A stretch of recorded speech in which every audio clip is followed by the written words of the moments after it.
அஸ்ஸலாமு அலைக்கும் வரஹ்மத்துல்லாஹி வபரகாது. ஹலோ, இன்று உங்களுடன் ஒரு கதையை பகிரப்போகிறேன்.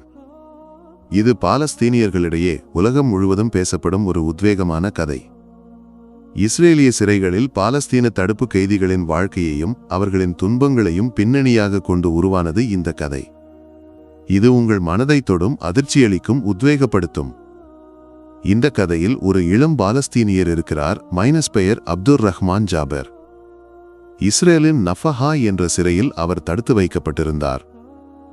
இந்த கதையை சொல்பவர் அங்கு பணிபுரிந்த ஒரு காவலர். அவளது பெயர் லியா மார்கஸ் என்று வைத்துக் கொள்வோம்.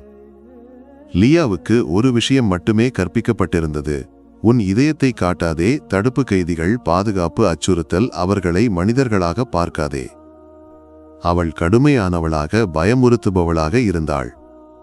ஆனால் அப்துர் ரஹ்மான் என்ற இளைஞன் அவளது உலகத்தை மாற்றப்போகிறான். அவனை ஒரு இருண்ட அறையில் வைத்திருந்தார்கள். மெலிந்த உடல், ஆரஞ்சு நிற உடை, கைகளில் விலங்கு. ஆனால் அவனது கண்களில் பயமில்லை, ஒரு அமைதி மட்டுமே இருந்தது. அவன் தினமும் 5 முறை தொழுதான், கண்ணீர் வடித்தான். ஒரு சிறிய டைரியில் ஏதோ வரைந்தான்: பாறைகள், வானத்தை நோக்கி உயர்த்தப்பட்ட கைகள். பல நேரங்களில் உணவை தொடவில்லை. ஒருமுறை லியா கேட்டாள், உனக்கு உணவு வேண்டாமா? அவன் சொன்னான், நான் என் கடைசி பயணத்துக்கு தயாராகிறேன். சில நாட்களுக்கு பிறகு ஒரு உத்தரவு வந்தது: அப்துர் ரஹ்மானுக்கு மரண தண்டனை விதிக்கப்பட வேண்டும் என்று. இது ஒரு கற்பனை பகுதி, ஏனெனில் இஸ்ரேலில் மரண தண்டனை பொதுவாக இல்லை. ஆனால் கதையில் இது ஒரு நாடகீய தருணம். லியாவிடம் சொன்னார்கள், நீ சென்று அவனது கடைசி ஆசையை கேள். அவள் அறைக்குள் சென்று இயந்திரம் போல கேட்டாள், உனது கடைசி ஆசை என்ன? அவன் சிறிது நேரம் பேசாமல் இருந்தான். பின்னர் சொன்னான், என் அம்மாவை பார்க்க வேண்டும். லியா அதிர்ச்சியடைந்தாள். இவ்வளவுதானா? அவனது மனதில் அம்மா மட்டுமே.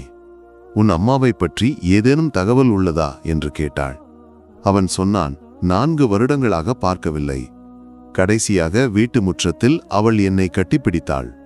சுற்றிலும் புகை, விமானங்கள். ஓடு, திரும்பி பார்க்காதே என்று அவள் அழுதாள். அந்த இரவு லியாவால் தூங்க முடியவில்லை. அந்த அம்மா யார் என்று அவள் யோசித்தாள். லியா ரகசியமாக விசாரித்தாள். அவள் கண்டுபிடித்தாள். அப்துர் ரஹ்மானின் அம்மா ஃபாத்திமா ஜாபர் 2 வருடங்களுக்கு முன்பு கான் யூனிஸில் ஒரு தாக்குதலில் இறந்துவிட்டார். இந்த இடமும் சம்பவமும் உண்மையான பின்னணியில் இருந்து எடுக்கப்பட்டவை. ஆனால் ஃபாத்திமா என்றது கதைக்காக சேர்க்கப்பட்டது. லியா அவனிடம் சொல்ல பயந்தாள். ஆனால் கடைசியில் சொன்னாள், உன் அம்மாவின் வீடு குண்டுவெடிப்பில் தகர்ந்தது. அப்துர் ரஹ்மான் தரையில் விழுந்தான். நான் அவளை பார்ப்பேன் என்ற நம்பிக்கையில் வாழ்ந்தேன்.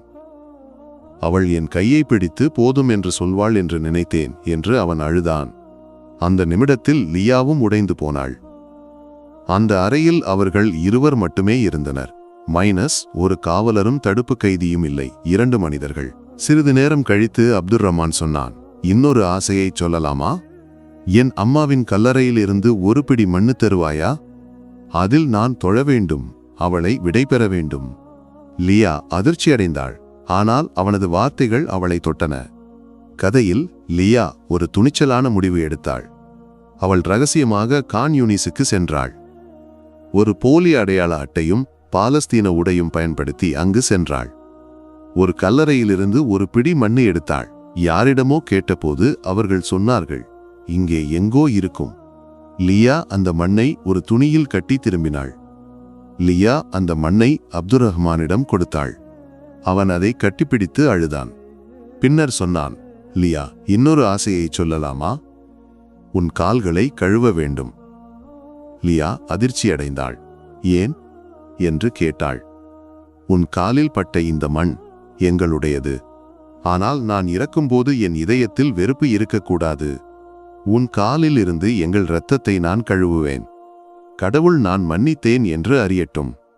லியா அசைய முடியாமல் நின்றாள். ஆனால் அவனை தடுக்கவில்லை. அவன் ஒரு குப்பி தண்ணீர் எடுத்து அவளது கால்களை மெதுவாக கழுவினான்.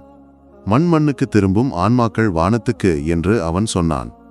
மரண தண்டனையின் நாளில் அப்துர் ரஹ்மானை அழைத்துச் சென்றார்கள். இது கதையின் ஒரு பகுதி மட்டுமே, உண்மையில் இப்படி நடக்கவில்லை. அவன் அந்த மண்ணை கையில் பிடித்து புன்னகைத்தான். இந்த மண் எனக்கு உலகத்தை விட விலைமதிப்பு என்று லியாவிடம் சொன்னான். பின்னர் அவன் சென்றான்.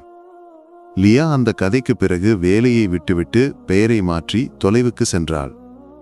அவளது கையில் அந்த மண்ணின் ஒரு துகள் இன்னும் இருப்பது போல உணர்ந்தாள். இதுதான் பாலஸ்தீனியர்கள் பேசி கேட்கும் அந்த உத்வேக கதை.